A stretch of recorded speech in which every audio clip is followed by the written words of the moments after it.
So years ago, after probably overtraining for a long time, like many years, and building up a lot of these niggling little injuries and knocks and bruises and tight spots and stuff, I got to this point where I really couldn't do much anymore other than pretty much walking.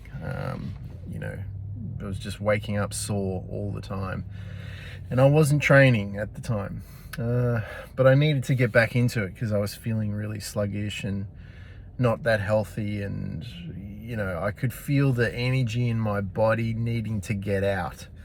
And so knew I needed to do something, but I was a little apprehensive about getting back into it, especially at the level that I was doing, because I thought if I amp it up too fast, too quickly, then I'm gonna hit a wall and I'm gonna burst a seal somewhere and something's gonna break. I don't want to be hurt anymore, right?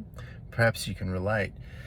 And so at the time I was doing the beginners classes in Melbourne with the Melbourne Parkour Association. I was one of the oldest guys there training and barely keeping up with the pack. And when we'd go to a particular site and the guys were doing these massive leaps over gaps and risking life and limb, I would just be over on the bench there practicing my jumps and landings, within this tiny little window of ability that I had left after all this physical abuse of myself through overtraining. And I got involved with a couple of the instructors there, and they said to me, look, why don't we focus more on your recovery? He said, because, there's this mindset here that everyone has to outdo each other and has to be bigger and better. And what we're finding in the community is it's leading to people taking risks they shouldn't be. And there's all these little injuries popping up, and we're kind of scared that one day someone's going to really hurt themselves. So we need to change the mindset in the culture. So let's work around you and see if we can, experiment on a few different methods and see if we can get you, into a better physical state, for one. And two, let's see if we can encourage the younger guys who are going too hard too quick to slow down a bit and work on fundamental skills instead of trying to look cool for social media videos. And so we focused on recovery, for months. And in January, I think it was 2012, I was able to train every day without a break for the full month of January. And it was really short bursts. It was very low key, very gentle. Some days I was even like, is that it? Is that all we're doing today? But it consisted basically of, walking, a little bit of running, some swimming, and some lots of mobility stuff, and very, very low key techniques. And it was all focused on, doing the bare minimum progression of things. So if the guys were doing a jump over a gap that was like 14 feet long and 10 feet off the ground, then I would be doing jumps from one line to another, over say 6 feet, and just doing that repeatedly until it got smooth. And so the focus was on recovery first. Recovery was the focus of the training program. And by doing that, it wasn't long before the body started to respond really well and wanted to do more exercise. Those niggling little injuries and those tight spots started to loosen up and clear away. The body got stronger and more balanced, because I had massive imbalances in my body because I'd been playing inline hockey for about 15 years and you're holding the stick one way and your body's like one-sided all the time, and so that needed to start to come in back into balance. And what I realized is that, you know, health wasn't this end goal. Health is something that you can keep progressing continuously, and you can reach states of health you've never been in before. You know, there is a level where your body gets into an optimum state based on where you begin, but then that optimum state becomes your baseline, becomes your norm, and then you can start working your way up the ladder to higher states of health as well. And so by focusing on having the core of your training as your recovery, and your recovery is active, it's not something where you train and go crazy and, you know, put your body through all this stress and then you just don't do anything and you sit around and wait, you know, for whatever time your Fitbit says you need to recover for, and then you go again and keep doing this cycle of kind of banging your head against the wall. You start off in a state of recovery and you build up a level of health, you know, that was greater than the day before, let's say, or the week before, or the month before. And with that new state of health, it's like capital in the bank when you're investing. You know, when you have more capital, you can invest more, which means you have higher margins on your returns. And that's the same sort of thing when it comes to health and fitness, in my opinion. Now, I'm not a PT, I'm not a physiotherapist or anything like that. I'm just a student of this information like you, and I'm a practitioner of it. You know, I'm doing this for myself. And, you know, if everything I say, I'm doing it for myself, and I'm trying to be an exemplar in whatever area I can be.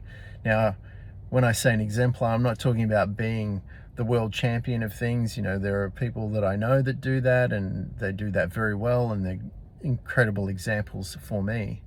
But I'm kind of like, well, if you're, you know, if you're middle-aged and you're, you know, wanting a bit more improvement in your life, and you've been through the ringer a couple of times, and, you know, life's pushed you around a bit and now you're pushing back, maybe this is going to help, because this helped me, right? And so my aim here is to come from a place of being an exemplar student of whatever we're talking about and sharing my notes with you.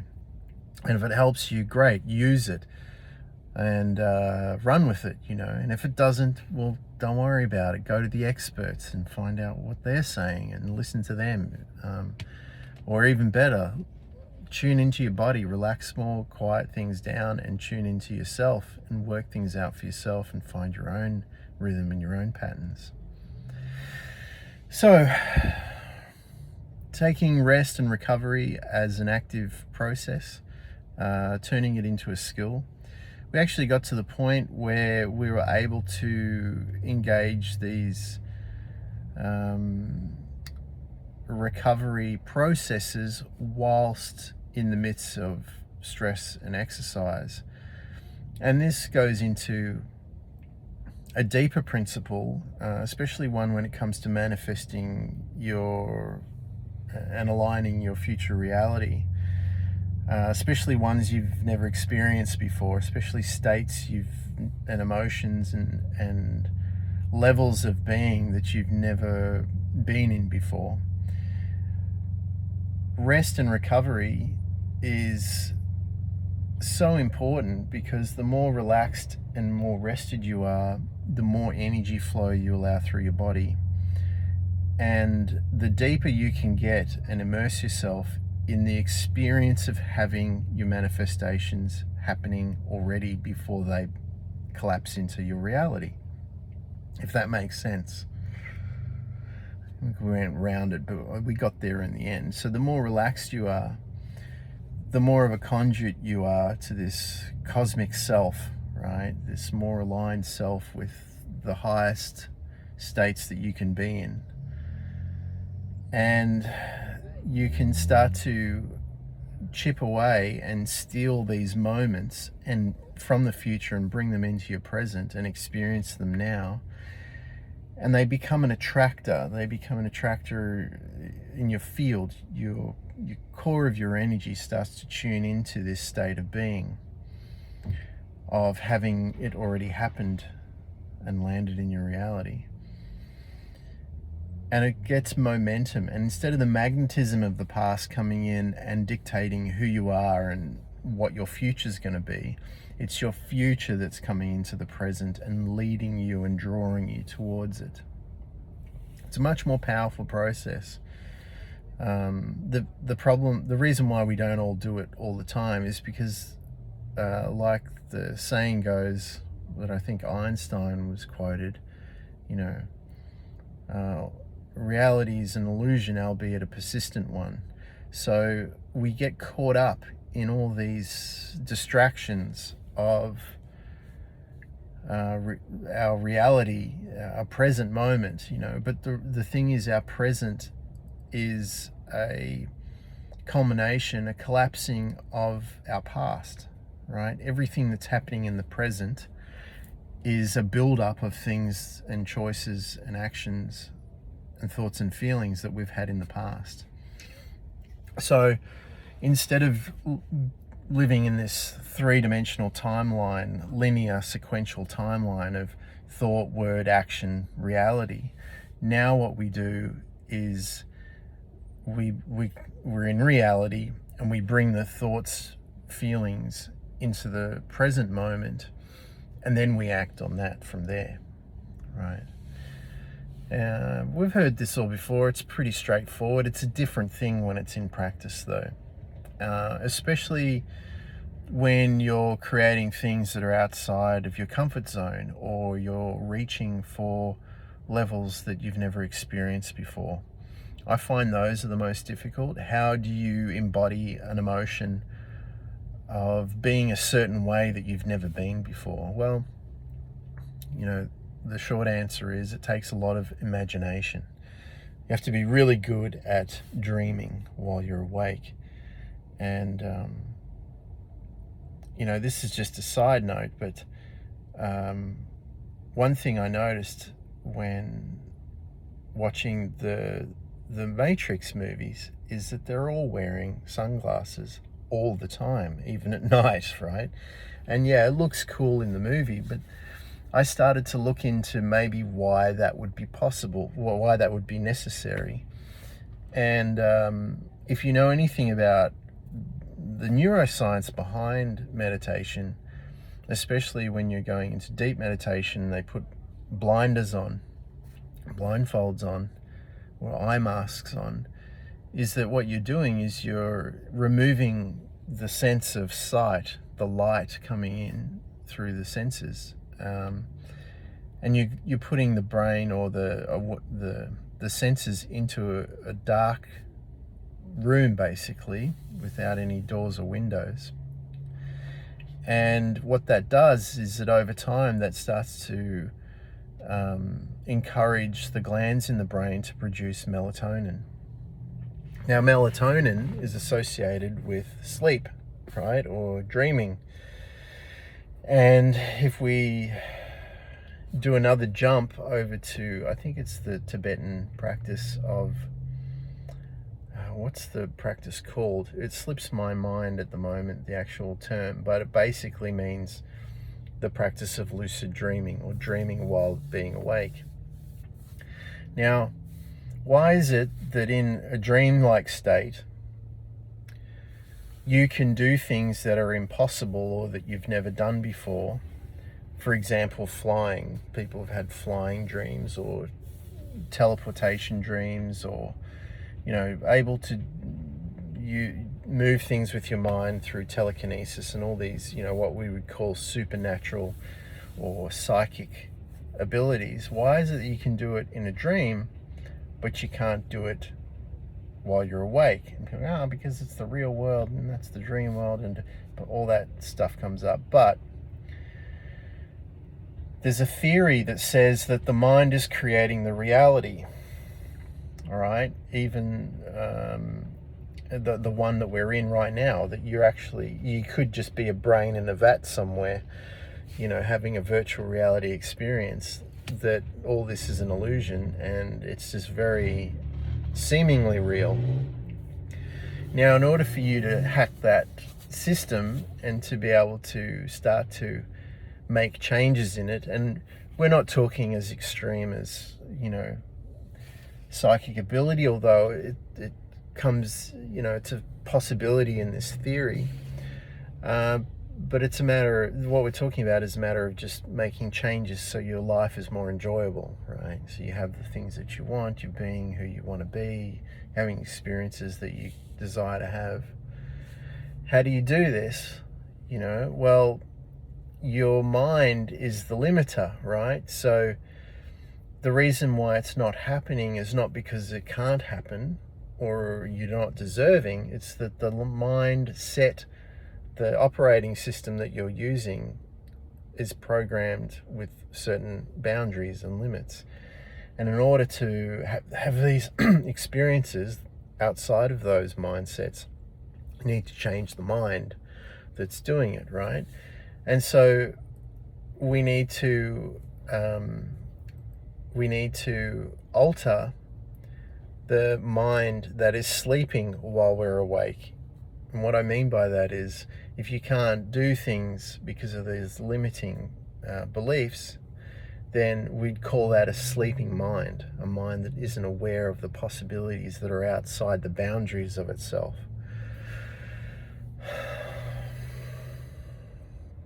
And so one of the things we can do is put the mind or the brain into a frequency that is more likened to dreaming. And the way we can do that, one of the little hacks, is to help it produce, put it into sets and settings where it will start to produce more melatonin on a regular basis, i.e. limiting the light that comes in. Because as soon as you take these off and the light of the sun comes directly into the eye here and goes down the optic nerve and into the brain, it's triggering signals to start to produce serotonin. Now, we all know the benefits of serotonin.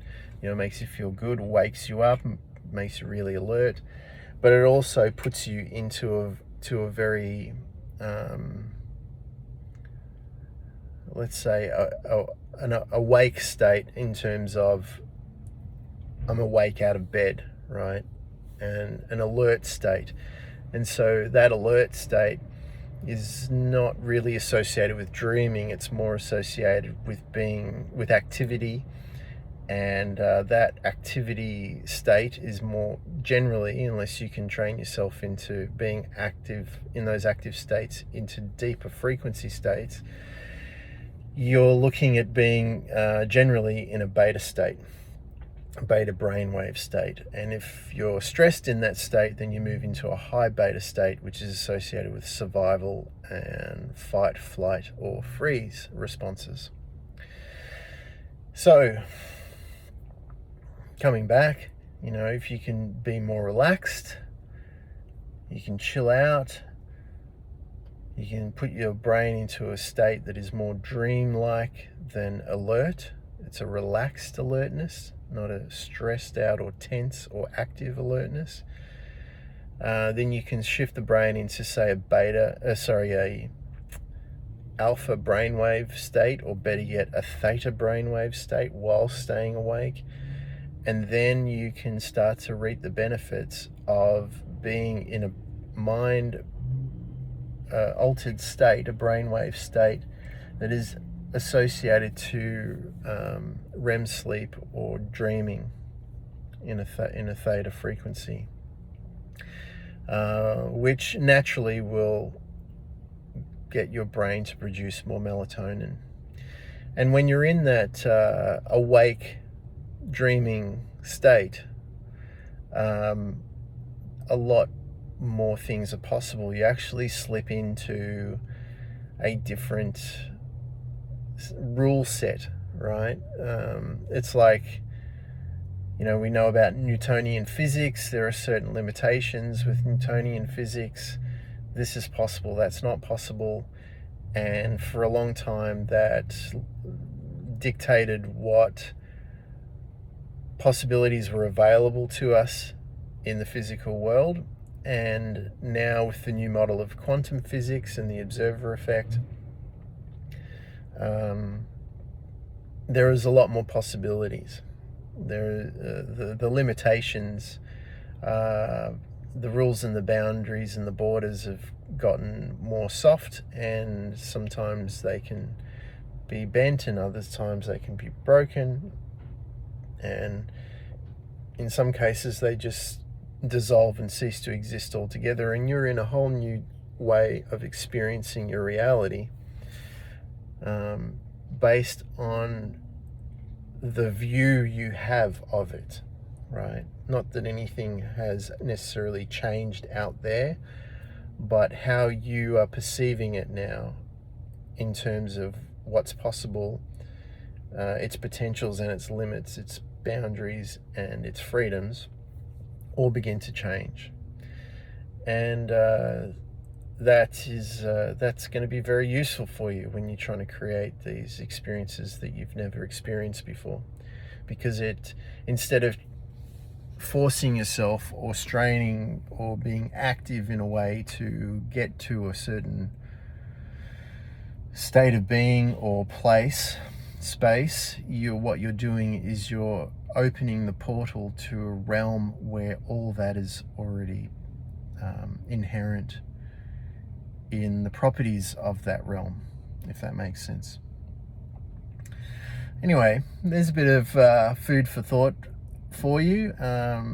Ponder on that, contemplate that, meditate on that if that's what you want to do. And I hope that helps. Thanks for watching. Thanks for your attention. Thanks for your energy. And I'll see you all in the next video. Bye for now.